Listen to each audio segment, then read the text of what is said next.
Welcome back to the 10-7 show with Tara Goose and myself. Welcome y'all. Yeah, another day here. Beautiful Sunday. Cold, chilly, all that good stuff. The worst part. Some people like it, some people don't. I don't mind it. I just don't like when the wind start blowing. That's all. So good. So y'all know how I like to start every show, and this is not going to be any different. I like to find out how everybody has been. So it's been a couple weeks. So how y'all been? We good. Happy Thanksgiving. Post Thanksgiving. Oh yeah, that's right. Thanksgiving just passed. Hope everybody got to eat some food and all that good stuff. Spend time with your family, friends, whatever the case may be. Maybe play some football. You know what's interesting? What? I think it was Wednesday night. I got a text from a friend of mine that I grew up with. I think he was at the bar or something, and he ran into some guys that we used to play. It was like crosstown rivalry, basketball, football, all like that. And I guess, they in a bar, they got to talking about old times. And I get a text message was like, "Yo, we got one more to play. We playing tomorrow." Not your boy. You're gonna have to give me a year to get ready for that. That ain't happening for me, I'll tell you right now. But maybe next year you might see me playing football or basketball one last time. Maybe. I doubt it, but one last time you might catch me playing. But the only thing I saw was like an Adam Sandler movie, like in the making, like all the homies come back, the crosstown rival. Yep. And everybody go home broke, busted, and disgusted. All that good stuff. Yep. All that good stuff. But I'm glad y'all good. How you? You good? I'm all right.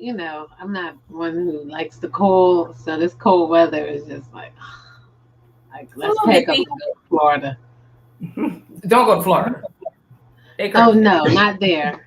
Somewhere where it's warm though. I'm not a big fan of the cold, the snow, none of that.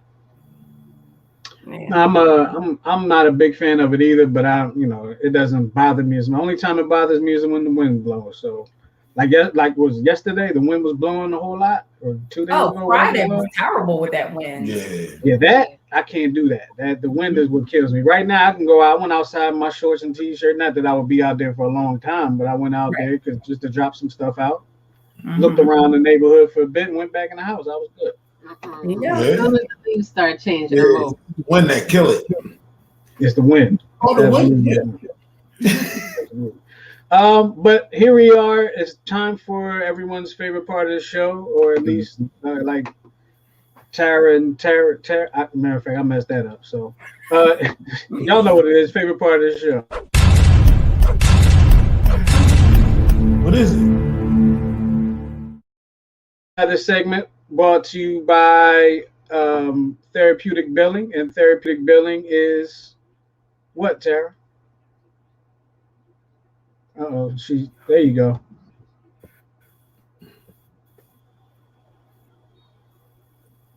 My mic is muted. I'll mute this. I don't know why my mic keeps getting muted. So Therapeutic Billing is a national medical credentialing and medical billing firm. We're the largest minority-owned and women-led credentialing and billing firm in the United States. The website address is www.therapeuticbilling.com, and the telephone number is 610-228-2029. There you go. There you have it. Now, it's time for the Would You Rather. So y'all ready for don't even try to peek at the Would You Rather, because I picked them out today. You know how she does. Don't even try. Yep. So this one is more. No, I'm holding it up. Okay. Because that's what I do. All right. This one is more for the fellas. All right. This one here is more for the fellas. It's for the ladies too, but you'll see why. Would you rather be able to make friends with anyone, or have the perfect backyard?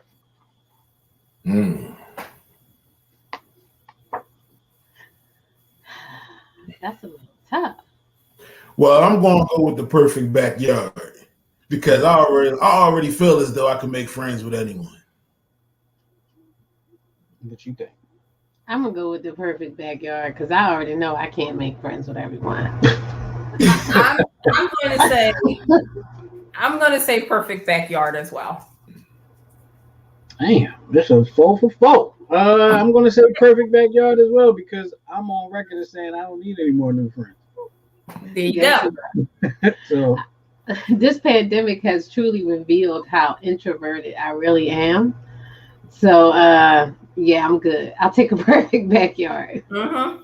Yep. With my friends I already have. Exactly. The circle I already have. That's right. Yeah, that's it. I don't think it's introverted. I just think it's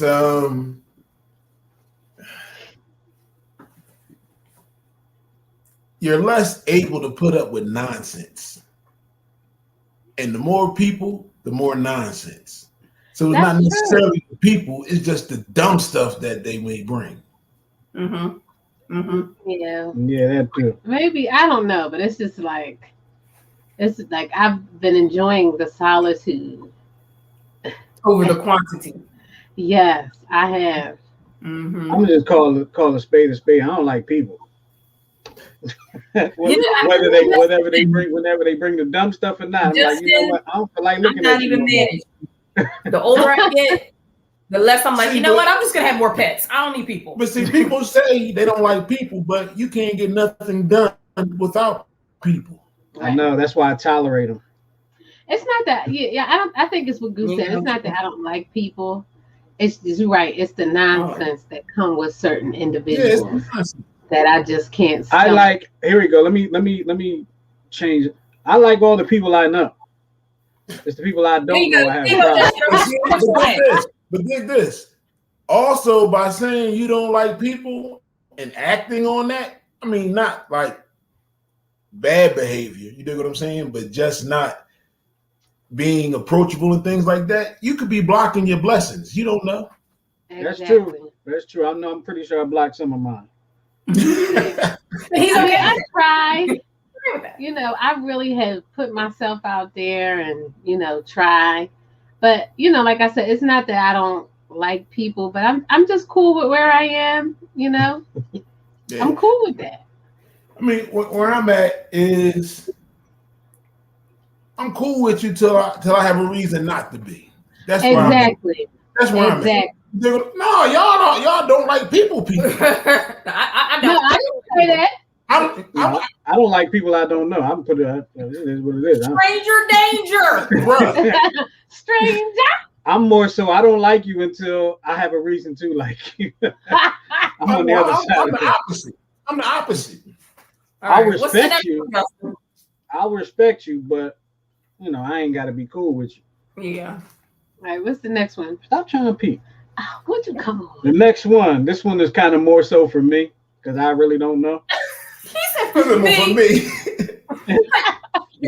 Would you rather never lose at board games or always pass your tests and exams? Never lose at board games. Always pass my tests and exams. I ain't worried about no board game. But you're competitive. So now y'all want to be professional board game players. I'm not taking any tests. Whereas if I was guaranteed to pass every test I took, how far I would go in education? I'd be a doctor. I'd be a lawyer. I'd be everything. I'd be a doctor, a lawyer. I'd be an electrician, a plumber, a carpenter. I'd be all that. Monopoly. With your purple money. Go ahead. That's all right. You're going to take all the tests. Tell your wife. Go ahead with Monopoly money. That's all right. You bring on the real money. I got my Monopoly money. Yeah, I'm with you, Goose. I want to pass everything. Yeah. I've done my share of passing and failing of tests. I think I'd still be in the same place I am right now. It's the choice. It's not saying that you can't still play board games and have fun. You just going to win, which is what? Nothing but bragging rights. That's okay. But passing tests can affect your bank account. Exactly. It could. Winning a game? Now, if you wasn't doing them gaming contests, then let me tell you right now, I'm putting money on everything I play. On poker. You go. Definitely, you already know. We definitely winning the World Poker Championship. But I'm playing every game and we putting some money on it because I'm talking board games. We're going to win the ladders. Yo, we're gonna be playing starting. We're gonna be playing life. We're gonna be playing checkers. Whatever it is, we put money on it. Justin, we'll start a league We'll start a league and you got to pay to get in. Then we'll get our pot nice and big. Then they'll want to play with us. Wait till we get our. It might work. It might work. I ain't playing no games. Well, go ahead and take your little funky test. Go take your exam. Okay. Now this one is more so. Oh, you got 3 for us? I'm going to say it's more so for the ladies. Okay. Would you rather get married in a nice rainy place or an ugly sunny place? Oh, neither. Ugly like Shrek's cottage? Ugly or if that's ugly to you, I mean, yeah, whatever is ugly to you. What's like my if you idea? get married in the back creek of the Mississippi Delta. I'll take. Oh, like they did on nice Princess and the Frog. Would you say, Goose? I'll take raining in a nice place. Raining in a nice place? Yeah, I'll take raining in a nice I'll go with that. I see, because you have to listen. Because it didn't say you would be out in the rain. There is shelter. It's just raining outside. Big That's brain. true. That's why you don't take exams. Hey, I'll take rainy in a nice place because We be inside. yeah, I'll be inside, or if I got to be outside, to me, it's like performing in the rain. It's like playing a game, like football in the rain. Like you still gotta perform. Yeah, as long as it's warm and raining. But see, when it's cold and raining, I don't like that. Yeah, that frozen rain. You don't want none of that. Yeah. Even when it becomes like a competition or a performance, Mm-hmm. I don't care I don't care what's going on. If you gotta perform, you gotta perform. Rain, cold, keep that straight face on. That's it's that competition. Yep. Okay. Yeah. It is what it is. So that's your Would You Rather, brought to you by Therapeutic Billing. So hope It y'all is. got a chance to put your answers in. As we see, everybody likes to put their answers in. And we're going to move on to the next segment of the show, and y'all know what that is. It is the Dear 10-7 part of the show, where we go ahead and we answer your questions and give you advice on your situations. We got a few good ones today, and I know I'm reading the third one. I already called it, right? That's what You called it? I already totally did. Can I do the first one then? Yeah, go ahead. All right, I'll do the first one since I didn't do them. Or would you rather? Okay. Dear 10-7, I was secretly in love with a close guy friend of mine for many years. We're now in our 30s and both married to other people with children. I haven't heard from him in a while. Despite reaching out to him once a year, I just received a response to my latest attempt to reconnect, in which he admitted to pushing me away because he had been in love with me. Oh, Lord, my phone went off. He had been in love with me, and it took him a long time to accept that things were not meant to be. I no longer have feelings for him I no longer have feelings for him, and I'm happily married. I'm just angry with him for only saying it now. I'm having trouble shaking the feelings of anger and resentment. I haven't responded yet, and I'm wondering, should I respond and say, surprise, I felt that way too, or just let it go? Even though I'm angry, I don't know if it is a good idea to basically do the same thing to him at this point in our lives and make him reconsider past actions. But I wonder if being honest will give us both some closure, or maybe it would just make me feel better to tell him the truth finally. What do you think, 10-7? Oh, dear. So you mad because he did the same thing you did. Exactly. You liked him and he liked you, but no one said anything. And then years later, he said, "You know what? I was in love with you back in the day. Still am a little bit, and now you mad." But she can't be mad, and he can't be mad either way this goes, because they both married with Yeah, I mean, I'm sure he probably like, "Yo, shorty, I thought you was at the dime back in the day." Except nobody talks like that anymore. So you don't know how. I'm gonna reserve my comment for later. You go ahead, babe. So I'm not particularly good in those particular situations, honestly. Mm-hmm. I'm just messing with you. I would probably say the right thing to do would be to not say anything. Agreed. Yeah. Just leave it alone. Like, you know how he feels and you know how you felt. So if the feelings ain't there no more, why bring it up? Leave it. Yeah. Why open up that can of worms? Leave it alone. Yeah. Yeah, I would probably agree, because if you tell him you felt the same way at one point in time, then that's like an opening the door. Exactly. He might be like, "Word, it's not a long walk for you to get them feelings back." Mm-hmm. If they just was lost over time and not in particular to an incident or something that happened. Mm-hmm. So I don't believe it will be a long walk for you to get them feelings back. So I would probably just say nothing if you don't want him to kind of pursue. That's what I would say. Right. I agree wholeheartedly with my cousin here, but I was going to add a little caveat to that. The fact that you're angry to me says that you still have feelings for this guy. Your feelings aren't completely gone. And what you're trying to do is figure out whether you should open Pandora's box. And honey, I don't think you should do that. I think you need to just leave it where it is, let him live his life and you live yours. And if for some reason y'all end up back together, then, but I do not think you should open this box. I do not think so. Nah, I wouldn't. I mean, what reason would it be? Like, he has a wife, she has a husband, they have children each together with their spouses. Y'all about to let the enemy right over y'all like suddenly are widowed and widower. Like, exactly. What are the odds? I mean, so there's other things that I would be curious to know. Like, are you guys in the same town? You dig what I'm saying? Still, like, how convenient would it be for you guys to meet? Because that would play a role in it also. You know what I mean? So, like, if he was in the military and he was stationed, in like Iceland or something, then if you told he's not going to be knocking on your door tomorrow. Right. Right. If an argument happens, he can't escape to come holler at you and talk about it. Right. And that's what I'm saying. I think she still have feelings, and that's really why she mad. Oh yeah. And, she's like, Tony. What? Yeah, that's really why she mad. Like, you think I could have hopped on that before I married this dude? Come on now. We know she feel like she missed the lottery by one number. Yep. So I think you need to I like that. Close that box before something jump out that you can't put back in.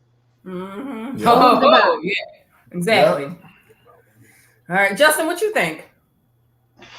Yeah, like I said, I think don't open that door.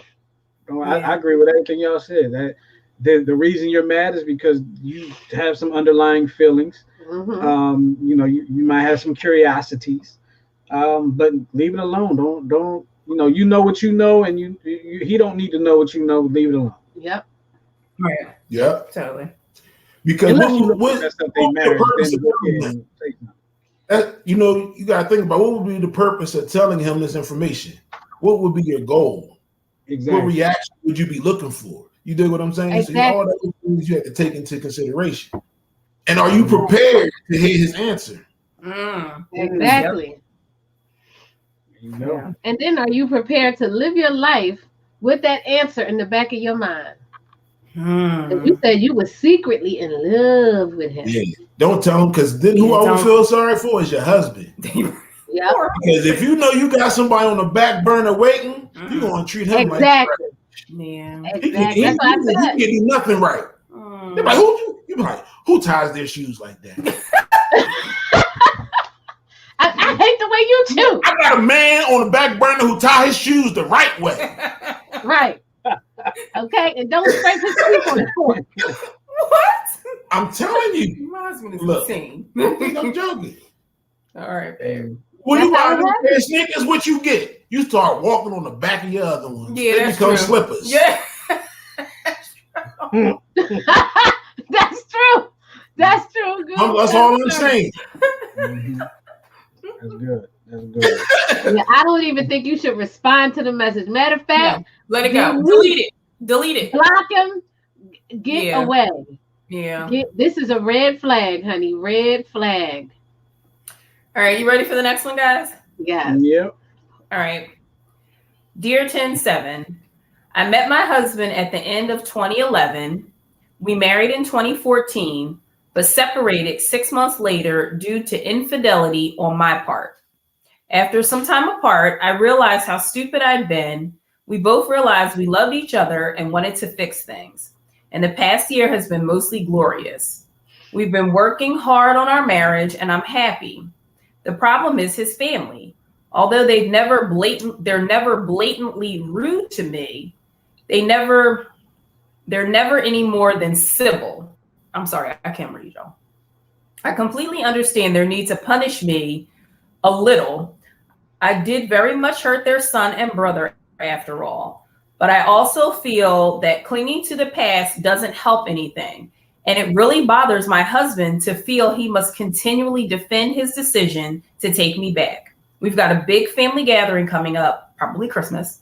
And I want to say something to let them know I messed up, but my husband forgave me. We love each other. And I really want to start trying to rebuild my relationship with each of them. What do you think? Well, I'm going to say two things. Number one is you're really going to have to just deal with the reaction because they're going to have to get over it in their own time, right? Number two, I'm going to say that's something you got to talk to your husband about. Maybe he can address it, because if you're saying he's gotten over it and he's gotten beyond it, you can't really worry about what everybody else has to say that's not within your marriage, right? So they're going to be who they're going to be, but at the same time, you cannot necessarily worry about what they're going to be, because you have to worry about what your own marriage within your own doors, right? They're not going to dictate what happens in your marriage. Your husband has to deal with his own family.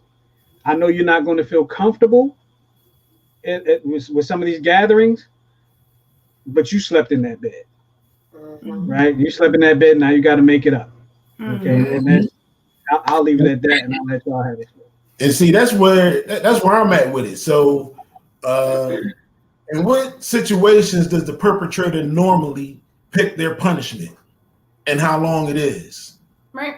You understand what I'm saying? When you had your ass in there, you weren't thinking, you ain't care about your husband, you ain't care about his family, you ain't care about none of that stuff. But now you want to, oh, woe is me?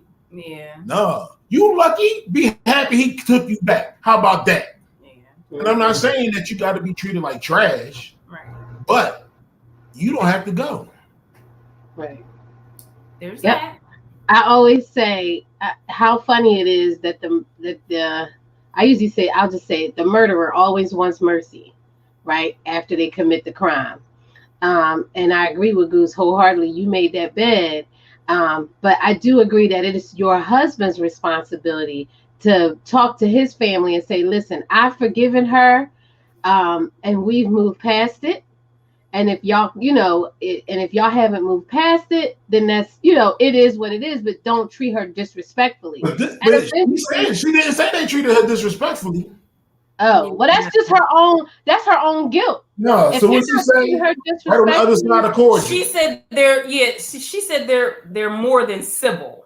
They're not rude, but they're more than civil. So they doing the best that they can. So it seems like the thing is, if you say, oh, can you pass the peas? They be like, all right, here you go. Here the peas. Here go the peas. But how much peas would you like? Right. Is that what you want? Right.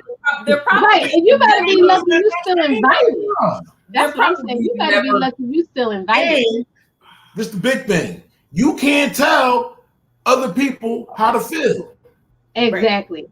And you can't tell them how long. Forgiveness is a process. And everybody's process is different. Just because your husband was able to forgive you and move forward, you got to give them time, however long they need. And you need to be understanding and be lucky that you was even invited. How about if you was my brother's wife, honey, you would not be invited. Oh, bro, I know. I'm gonna just say that. I know. And I'd be like, leave that girl alone. And I would like to say in defense of her, I hope that they are, at least if they have children together, at least kind of nice to her in front of the kids. But they're nice to her. Yeah. They don't kiss her ass, and that's what I just want them to be chummy. And ain't nobody trying to be chummy with you. Right, nobody's trying to be chummy. And it's probably never going to go back to the way it was prior to this. So you're going to have to learn to live with it and move on. Because you have to realize, if you guys had a traditional wedding, they witnessed it, they watched you take these vows, and then a few months later, they heard you kick them shits out the window. 6 months, right? 6 months. You dig what I'm saying? So you're on the inside looking out. You have to take the vantage point of someone on the outside looking in and see what they're seeing. Right. And then maybe you can understand. Yeah. But just don't think a year is. First of all, y'all been back together a year. Well, they've been back together longer than a year. They got back together in. No, she said the past year has been glorious. Yeah, right. Yeah. So this happened 6 months into their marriage in 2014. So it's been a number of years that they've been back together. Oh yeah. Right. And this past year has been glorious. Maybe because they've been in lockdown, they probably wrote, "Oh, I do love you." Oh yeah. But so but you, like I said, you can't tell other people how to feel, and you just gotta roll with it until they change their mind, right? Or you show them that you're not that person anymore. Exactly, and I think that's what they're doing. They're probably just cautious. Right now, you still got the potential to be a hoe. Right. His family is just being cautious, and you gotta respect it because you created the situation. Yep. So. Yep. All right, Justin, you ready to do your bit? Yeah, and I already know I'm going to laugh. We know you're going to laugh. I already know I'm going to laugh. Like I already know. And I feel like Tara's going to laugh too, because I feel like we've had this discussion before. Okay, here we go. Dear 10-7. We didn't start reading yet. Dear 10-7, my wife has started slurping her food at dinner.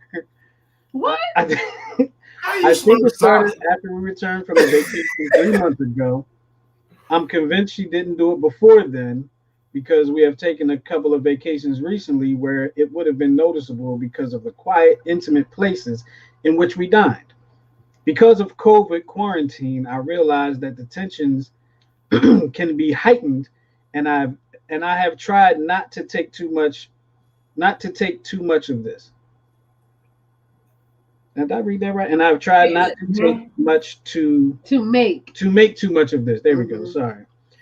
I am reluctant to speak up about it because during my first marriage, even the slightest noise when eating would upset my ex-wife, and I think it would be unfair to me to have the same pet peeve. This may seem like I'm overly sensitive, but her slurping and heavy breathing every time she takes a bite, even with dry food.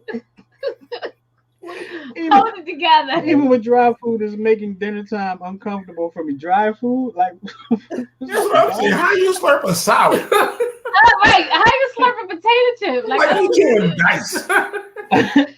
I've pointed it out in a casual way, but it seems she is unaware of just how loudly she is eating. What can I do to reach a compromise on this? Record her. All your meals will be taken through a straw. Record her. And like, this you. You hear that? You know what? I'm like secretly, not secret. Well, it ain't no secret. I'm dealing with the same issue with a friend. So I would love to hear y'all comments, because I have a friend and I'm just like, yo, every time that person eats, I'm like, oh. So let me say, they sound like a horse. Let me try to say this. So I have the same issue when hearing people eat. Like, I cannot stand to hear people eat. But there was one day, like, in my life where I noticed it. Like, I never noticed it until this one day where I was sitting next to somebody. It was a long time ago. I was sitting next to somebody and I was hearing them chew, eat, and swallow. And I was like, oh my God, that is disgusting. Right? So it might have just been one of the things where it just kind of dawned on you like that. Because one day I'd never noticed. And then the next day, I noticed, and this is people that I've been dining with for a long time. So what I'm going to just, I mean, you can mention it, right? But habits take a long time to break. And when you have a habit and you don't even know that you're doing it, it takes even longer to break. Okay. So if she, I don't know how she's slurping dry food, but whatever. That's nasty. I think the terminology is what she's slurping dry food and breathing hard while she's eating. I mean, is it apnea? What, Tyra? That's what I'm saying. Maybe she got sinus problems and it's hard for her. I was going to say the same thing. Maybe she can't breathe through her nose while she's eating. And that could be it. Take a deep breath. Right. Like when people chew, like when Goose eats apples, I want to smother him. Like, he's like, babe, I'm eating the apple. I'm like, why are you chewing so loud? I know it's an apple, but it drives me nuts. Why do people think that when you eat crunchy stuff, it don't make no noise? No, I understand. No. Even when your mouth is closed and you eating chips, you hear crunch, crunch, crunch, crunch, crunch. I don't know. It's just like, I don't know. It's one of those. That doesn't, when it's crunchy, it doesn't bother me personally. But it's I have a pet peeve of people like pulling the fork out and scraping their teeth with it. Oh yeah. Wait, I got Don't do that. When I was a kid, I didn't scrape my teeth, but it would hit my teeth every once. You know what I'm saying? And my dad was like, "Boy, stop hitting your teeth with the fork." He was like, "Listen, you better learn to stop." Because you're gonna go, I was a kid. He was like, when you get older, you're gonna go to a girl house for dinner. Her parents gonna say, don't bring that boy back here no more. He make music with you. Yeah, it's a thing. You know what I mean? So it's the smacking that's the thing for me. Like I have somebody that I know. I mean, I cannot stand because they be and they talking and they sound like a cow when they eat. It don't matter what it is. It's talking and smacking. Are you raised in a barn? What's happening? Like the eating is the worst, and it's like every time that this person eats in front of me, it's worse and worse, and it's just louder and louder. And I've been trying to figure out a way to say, hey, like, can you please stop smacking? Like you sound like a cow. Yeah. So, I mean, you might just have to is this a close friend? Like, can you say this to this person? I think I can, but I don't want to hurt the person's feelings. Is their mouth closed when they're chewing? That's the first thing. No, it's open. You just like, man, close your mouth when you chew. That's all. Like Tyra, like close your mouth when you chew. You just gonna have to flat out say it. You just gonna have to flat out tell them. I think so. It's extremely bothersome to me. When you at your homie crib or something or home and you chew like that and that's your thing, I get it. But then when you out in public or at a business dinner or something like that, you can't. But I mean, I've been eating in public with this person and they do the same thing. I really don't think this person even knows that they're doing it because I've been in public eating with this person. So they mama should have told them to chew their mouth closed. That's a long story. So they mama should have told them a long time ago. So it's like with me, I my grandmother, my aunt, my mom, my dad, like they kind of drilled it in me, like stop chewing with your mouth open. Stop, this, that, and the third, this, that, and the third. Right. And it just takes a while to form that habit of doing things. Like it's a habit, it's habitual. Right. You know what I mean? If it's not something that you ever focused on or anything like that, then you're not really it's not gonna dawn on you. It is usually caught early. It is usually caught in childhood. Like your parent, your mother, your father, somebody usually says to you, do not chew with your mouth open. Do not talk with food in your mouth. You know what I mean? Like, stop making those weird noises while you're chewing. Like, usually it's caught early. It's not when you're 40 that your friends have to tell you. So you know what another pet peeve of mine is around eating? When people use their whole hand to eat. You ever see somebody eat chicken with all 5 fingers? No, I've never seen that. Or eat a hamburger and the burger touching the palm of their hand. Like, I'm like, bro, you only need like 3 fingers to eat. Who are these people that you know? No. Like this. A savage. No. Like this. Like that. Like, you eat like Neanderthal man. You know what I mean? Oh my God. Magnet man. Yeah, exactly. I'll make sure Like a next Flintstone. time I'm at you guys' house that I'll only use these fingers when I eat my burger. Like a Flintstone. Oh man. No, the thing about it is that when you see it done, it's so obvious. You like using all your fingers. I don't think I've ever seen any. But when this happens, you be like, who ate like that? Yikes! All right. So we didn't. I don't know how you can compromise. I don't, Justin. How do we tell this man to compromise with his? Tell his wife to close his mouth, close her damn mouth. Like, listen. Or call your mother-in-law and tell her. Close her mouth when she chews. Do that. But be prepared for pushback. That's why I say record it. Yeah. Oh yeah. If you record it, that's a good idea. That's why I say record it. Can see you know what I mean? So when and hear it. And so when she see it and hear it, then you be like, babe, like people don't eat like that. You know what I mean? This is not how it works.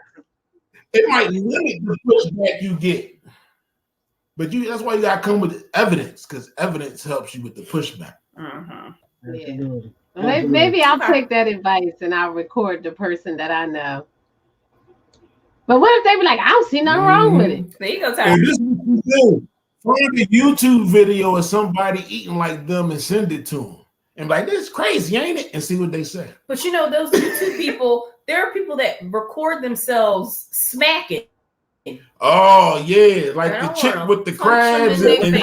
Right. Ain't called I don't know. But Eli sent me those videos. Mukbang. Like, I feel like they're gonna just like crack their teeth. That is like they just their teeth be smacking together. How you don't choke? I can't watch those videos. Whatever. I can't watch them. But that was the Dear 10-7 portion of the show. No. And we're gonna get into some more things, something else about eating. It's not a Dear 10-7, but it's something about eating. Something has to do with eating. Tara, you want to get into that real quick? Yes. Okay. So, yeah. So, all right. You guys know the Am I the A-hole on Reddit? The Reddit? Whatever. Reddit. Okay. So basically, it's kind of long, so I'm not going to read it. I'm just going to summarize it for you, but I have my notes in front of me. Okay.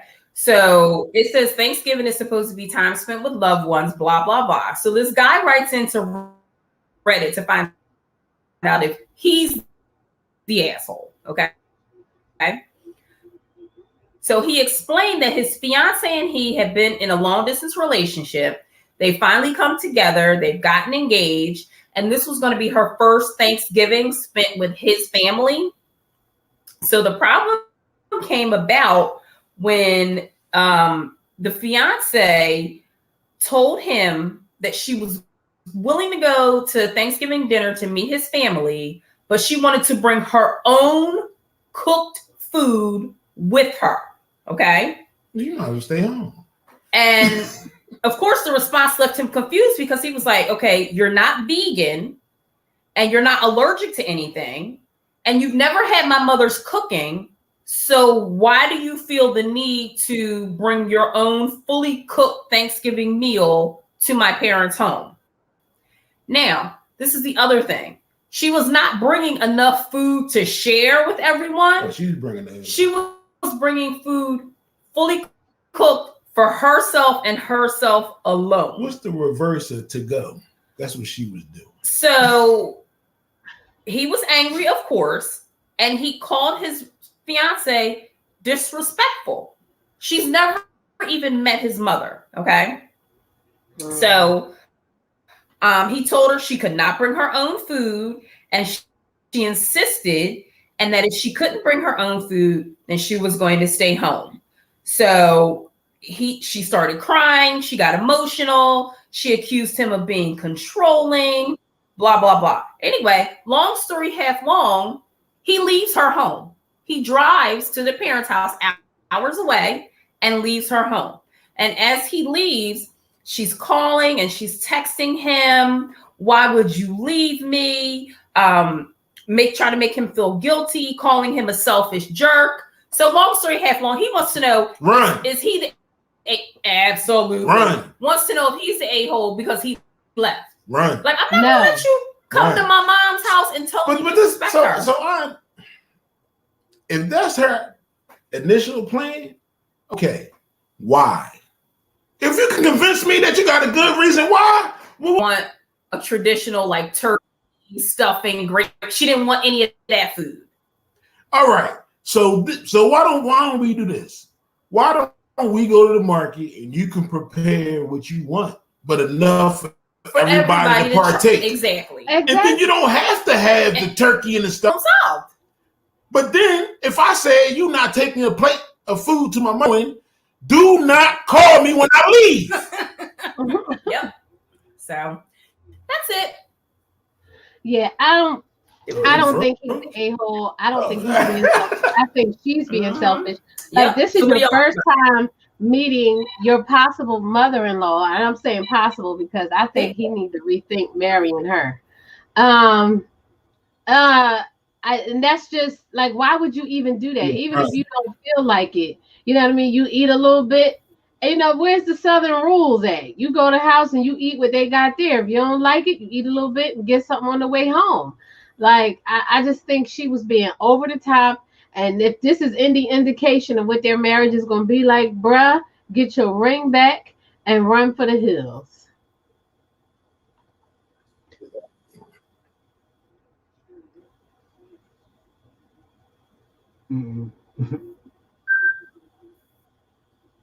Yo, and this is the other thing about it.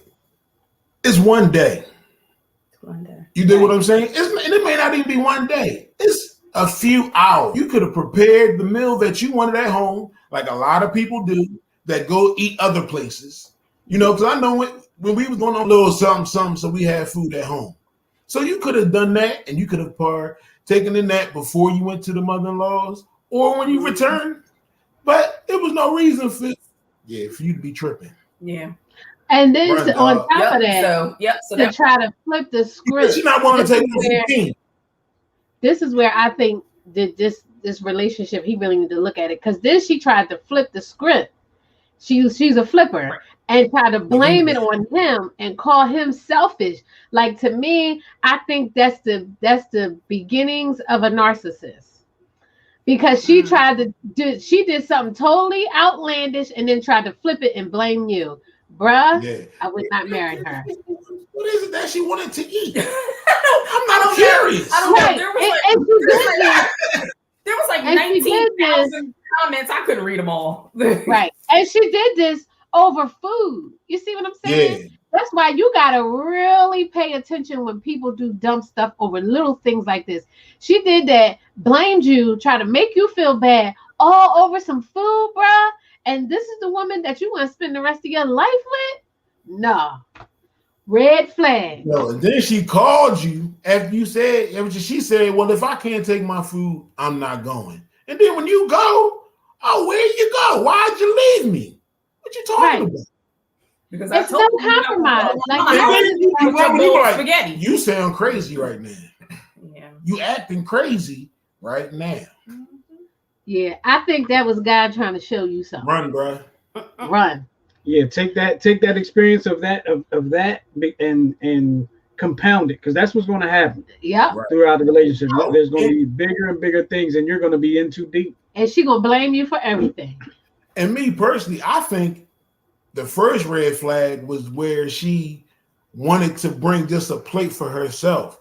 She thought that was the solution to what she wanted. Like, wouldn't you be embarrassed? I would be so mortified, like to walk into somebody else's house and be like, oh no, this is just for me. This, if you go somewhere and you only bring food for yourself, you should be on a feeding tube. That's the only excuse. A feeding tube, babe? A feeding tube. That's the only excuse I can see for you not to bring enough for other people to partake. Right. Exactly. Even if you just made the protein. Suppose you're like, I don't want turkey, but you know what? I'm gonna get a big salmon fillet. Yeah. I'm gonna hook it up, stuff it with crab. We're gonna take that. Yeah. That way you have the collard greens and string. You got all the other sides still there. Mm-hmm. You dig what I'm saying? So you not even. She wasn't even trying to work it out. No. She was just thinking about herself. Her thoughts didn't go past her into her nose. So according to the 10-7 team, you, sir, are not. Yeah, nah. She is. Yeah.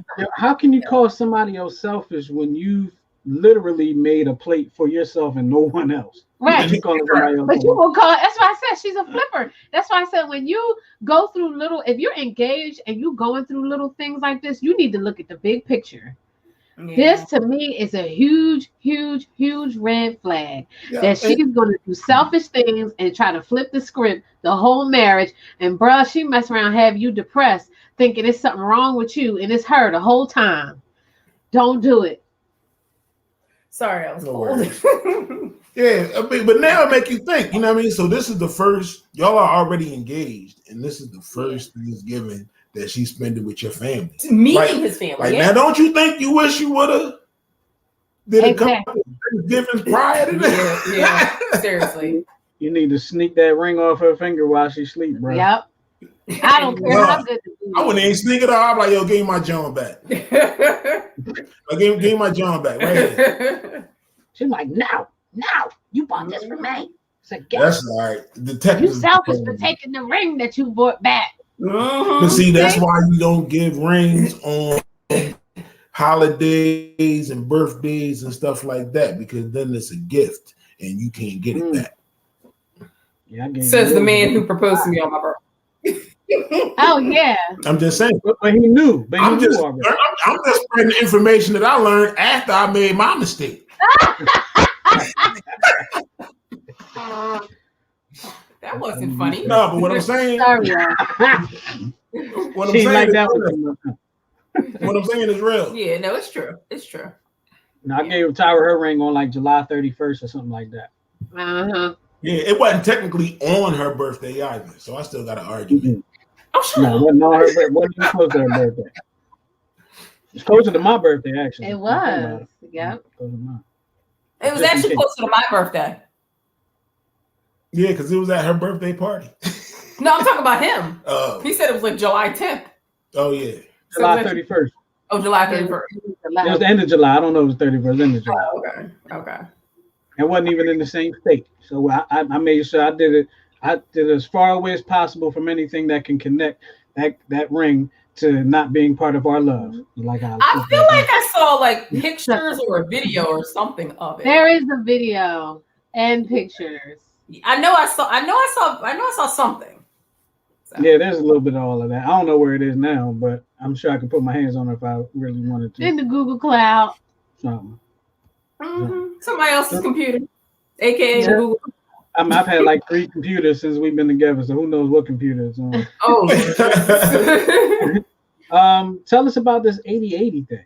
Yeah, let's get into that. At 48 tell us about the 80/80. Oh my gosh. Well, I just happened to.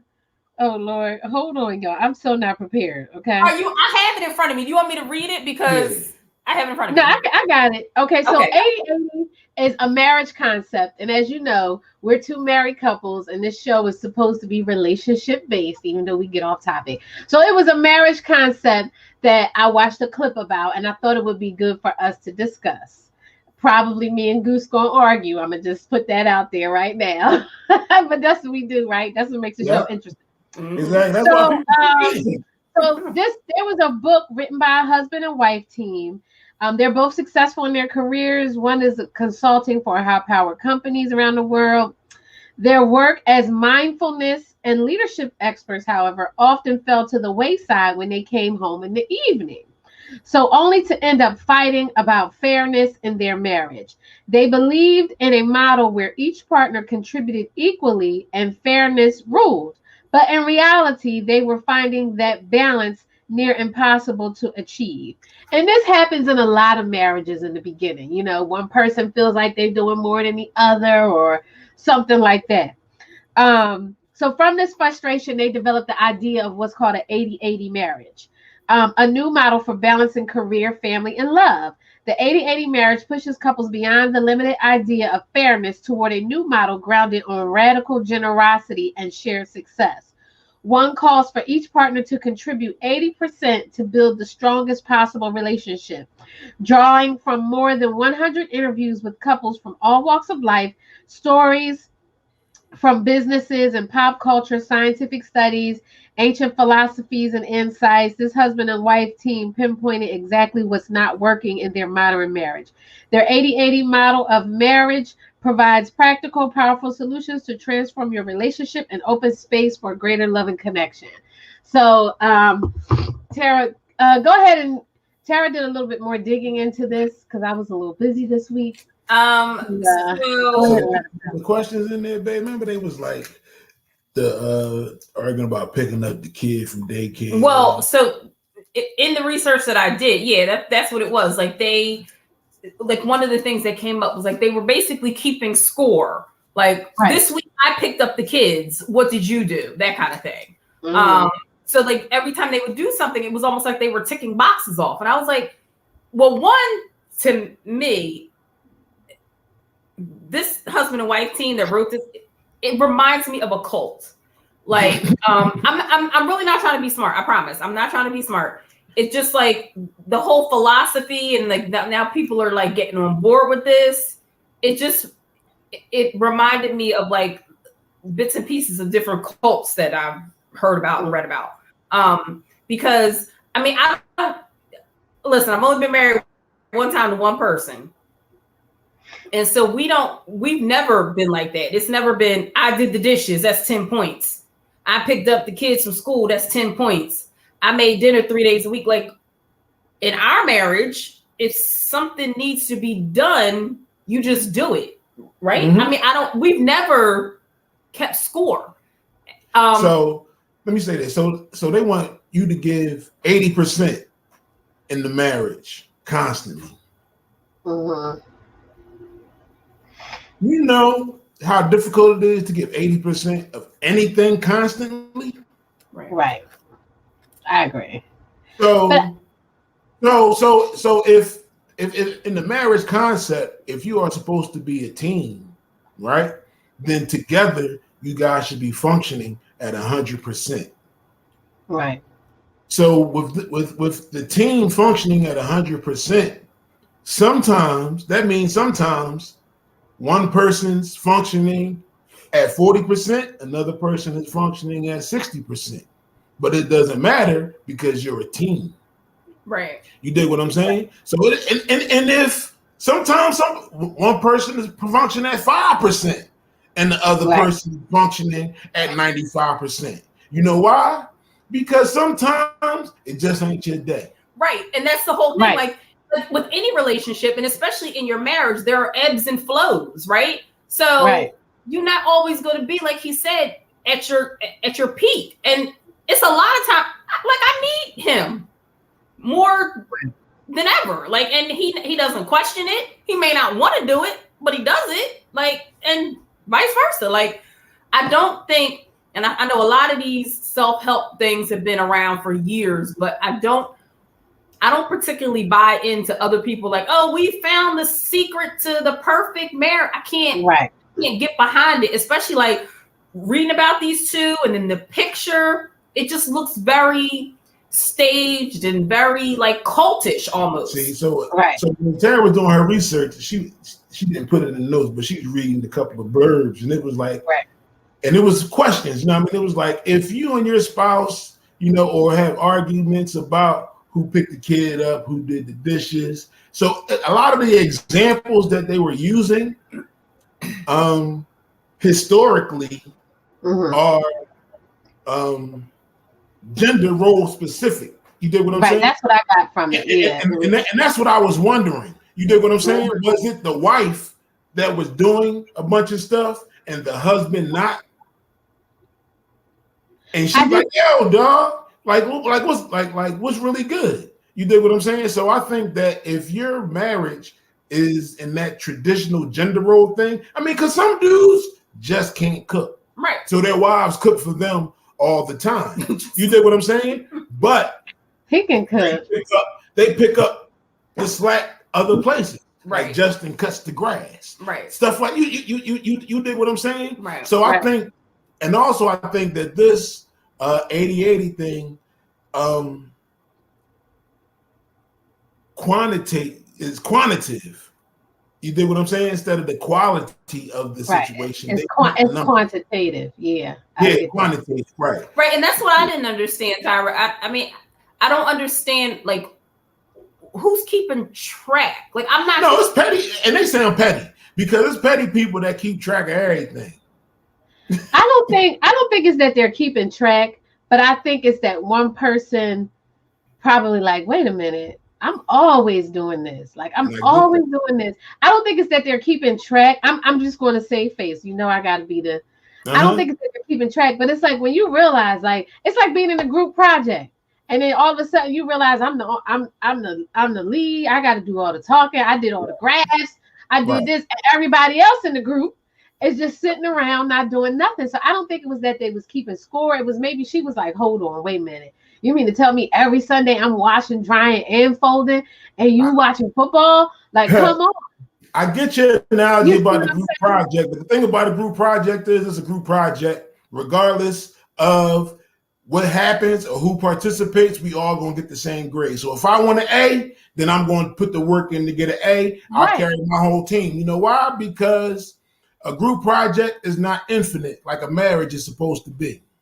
Right. So eventually that group project will end. You turn it in, you'll get your grade, it'll be over. But you wake up next to this person, the same person every day. That's true. But what I'm trying to say is doing the majority of the work can be exhausting on the one person who feels like, and it may not be. But I think a lot of times, especially with the whole gender roles thing, you have a lot of women now who work outside the home. So they're expected to work at work like they don't have families and children. And then when they come home, they are expected to work at home. So, I'm not talking about that. But see, the way I look at it is that it's not, we need this fancy named program to fix us. One of us is lazy. Are you going to change or not? Okay, so this couple's been married. this couple's been married for 15 years. Okay, so been married longer. And they say they used to fight over who's doing more of the childcare. Right. So now they have babysitters. So because people buying their dumb book. We should write a book. I was going to say, we're going to write a 10-7 book. We're going to sit down tonight. Guess what? You know why? Because Steve Harvey got paid writing the Common Sense book. It's common sense. These dudes is writing a book. Like, listen, common sense. I don't even write the book. It's not common. But it's not common, and you also have to look at how people were raised. Like, if you're dealing with a man who was raised by like a docile mother who did everything, put up with all of dad's indiscretions quietly, raised the kids, did everything. Sometimes that person will expect you to be like that, how they was raised. They don't know anything else. And because so then y'all come together and it's a clash. Yeah, because I said if the man was raised in a home, let's just say like the Cleavers, where the father went out and worked and the mom was a home housemaker and she took care of the kids and she cooked dinner and all that kind of stuff, then he may be expecting the same thing. If the woman that he's courting doesn't let him know that ain't how she rolls. So also I want to just say the reason why I feel like this is cultish is because these two, they're not experts by any means. They're just going off of, I guess, their marriage and what they've seen in other people's marriages, right? Mm-hmm. So they offer online like retreats. It's like they offer like a full day agenda with step-by-step instructional videos and lifetime access to their materials. But you know what, though? They're not doing anything but what all the other people do. The Get Help people, the Tony Roberts, and all of those. The Derek Jacksons of the world.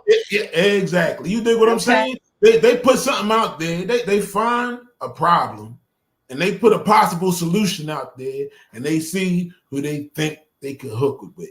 Oh yeah, totally. And see how much they could get from it. Yeah, so their retreats are designed to go deep into the practice of radical generosity and shared success. That's their whole thing. See, radical generosity and shared success. Now I know so they're just saying, I'm the type person that would sign up for a retreat, and my whole goal would be going there and blow it up. See, no, you can't do that. But see, also one thing I did. No, because think this: if you're selling a product, it should be able to withstand scrutiny. I don't think they offer a money back guarantee. I don't need a money back guarantee. All I need is my name connected to them, showing that it's stupid. I don't know. and that you don't have to buy all the stuff they selling for your marriage to work. No. Well, listen, that's just like people selling prayer cloths. Okay. And little vials of holy water. Holy water. Exactly. Holy water. So you're always going to find that type of thing. But the one positive thing I could say I got out of it is that they were talking about like out giving, like being out giving, like instead of focusing on what your partner always isn't doing or doesn't do right, to just like, and I posted it on the 10-7 to put on lenses where all you see is the positive aspects of your partner. And I think sometimes when you get into the routine of marriage, it's easy for you to always see, you ain't do this. You always do this. You always do that. And it gets harder sometimes to put those lenses on and see the positive aspects of your partner. So I think that is a good thing that they do talk about. And I do think that they talk about like just out giving, like, you know what? Yeah, he didn't do that today, but I'm gonna go ahead and do it anyway. I'm gonna be out nice. Like I'm gonna just try to be as nice to him as I can. And he gonna try to be as nice to me as we can. And then we gonna kind of alleviate all that. So I do think that that's positive. But because if you're trying to be nice, then you fake. Because if you did something that pissed me off, I should be able to tell you it pissed me off. Well, everybody's marriage isn't like that. Some people don't like to be told what they're not doing or what pissed you off. Some people don't like that. A lot of people can't take constructive criticism. That's going to cause even more problems. Yeah. But I mean, yes. I'm curious. I'm curious to see who in their relationship had the initial issue. Was it him or was it her? Well, you can read their book. I'm not buying their book. I ain't reading their book. They don't listen to 10-7. Well, this is what we're going to do. When we post this, John, we should tag them. Oh, yeah. Sounds like a good idea to me. Challenge. I'll put your 15 years up and get PhD against our 12. They don't have PhD. We got letters behind our names. The husband does. And 5. Yeah, okay. He got a letter behind. We got letters behind our names and 5 additional years. So challenge. Right. Yeah, I got letters behind my name. Me too. It's just not an acronym. It just says coach. No. Nah, bro. No, y'all do have a degree. That's right. I forgot. I do that. I forgot. Justin, come on now. BA. Justin C. Watson, BA. Yeah. There you go. BN? Bachelor's? No, he said BA. BA. I'm like, what's a BN? I ain't never heard of that one. Wow. Don't think about it. Bachelor's or nothing.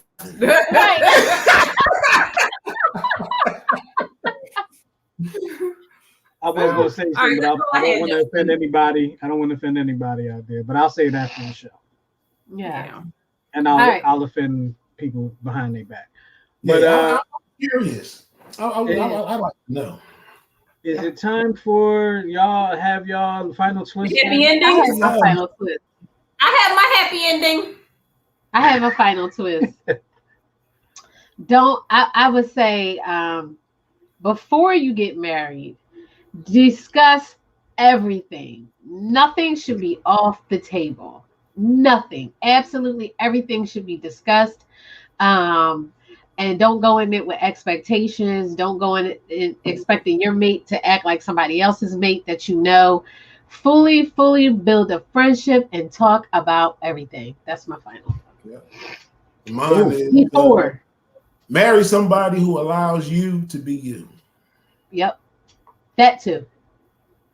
That's cool. My turn.